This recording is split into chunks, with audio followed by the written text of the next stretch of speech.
The sound of paper tearing is quiet, almost fragile, but that night it was thunder in my ears.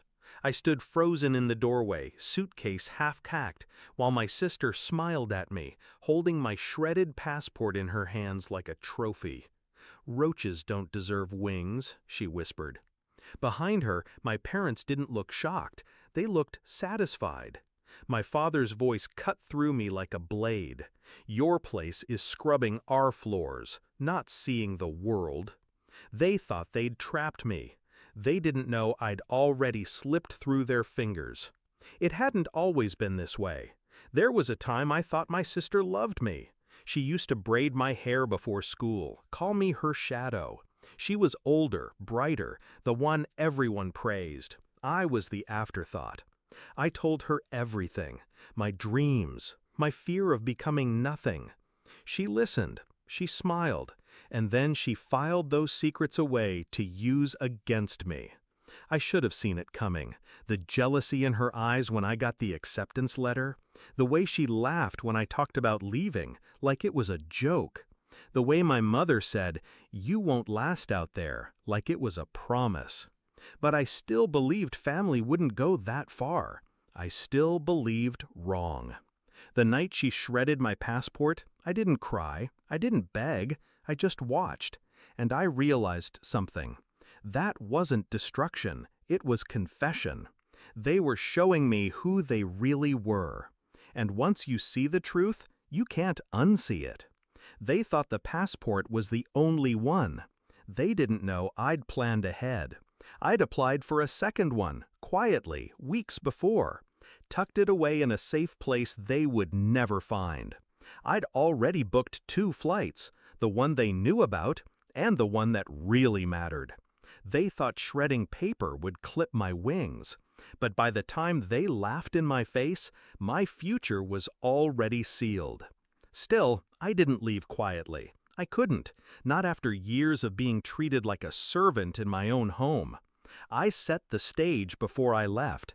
I copied their bank statements, their debts, their unpaid taxes. All those years of pretending we were a perfect family, they hid rot under the floorboards. I sent the evidence where it needed to go. Quietly, efficiently, and I left without a word. The confrontation came months later. By then, I was thousands of miles away, in a city that hummed with possibility. My dream job was no longer a dream. It was real. I was real. They called me frantic. My sister's voice cracked. "They're investigating us. How could you?" I listened to her cry. The same sister who tore my wings apart. The same parents who told me I belonged on my knees. And I finally answered. "You taught me something," I said. "That family isn't who you're born to. It's who doesn't try to cage you." Silence on the line. I let it stretch, sharp as glass. Then I hung up. They lost everything after that. The house, the reputation, my sister's fake charm couldn't save her when the truth came out. My parents, so proud of their control, ended up drowning in the mess they created. And me? I walked streets they'll never see. I breathed air they'll never touch. Revenge didn't feel like fire. It felt like air, clean, weightless. They thought shredding a passport would break me, but it only proved how small they were, how desperate they were to chain me to their misery.